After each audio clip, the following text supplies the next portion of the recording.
আপনি কি জানেন পৃথিবীর বেশিরভাগ সফল মানুষ একটি কাজ নিয়মিত করে? তারা ভোরে ঘুম থেকে উঠে, কিন্তু প্রশ্ন হলো ভোর ৫টায় ওঠার মধ্যে এমন কি শক্তি আছে যা একজন সাধারণ মানুষকেও সফলতার পথে এগিয়ে নিতে পারে? Subscribe to my channel. ইসলামে ফজরের সময়কে বরকতময় বলা হয়েছে।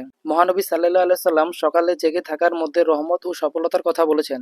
কারণ ভোরের সময় মন থাকে শান্ত, পরিবেশ থাকে নিরিবিলি, আর এই সময় ইবাদত ও কাজের প্রতি মনোযোগ অনেক বেশি থাকে। বৈজ্ঞানিকভাবেও গবেষণা দেখা গেছে যারা সকালে উঠে তাদের ব্রেন ফ্রেশ, ফোকাসও থাকে। ভোরে ওঠার ফলে শরীরের কোলেস্টেরল হরমোন স্বাভাবিকভাবে কাজ করে, যা আমাদের এনার্জি ও প্রোডাক্টিভিটি বাড়ায়। এছাড়া সকালের সূর্যের আলো শরীরে ভিটামিন ডি তৈরি করতে সাহায্য করে এবং মানসিক চাপ কমায়। ভাবুন তো, যখন অধিকাংশ মানুষ ঘুমিয়ে থাকে তখন আপনি যদি নিজের লক্ষ্য নিয়ে কাজ শুরু করেন, তাহলে আপনি অন্যদের থেকে অনেকটাই এগিয়ে যাবেন। তাই আজ থেকেই চেষ্টা করুন, রাত জাগা কমান, আর ভোর ৫টাকে নিজেকে সফলতার নতুন শুরু বানান। মনে রাখবেন, যে ব্যক্তি নিজের সকালকে নিয়ন্ত্রণ করতে পারে সে নিজের ভবিষ্যৎকেও নিয়ন্ত্রণ করতে পারবে।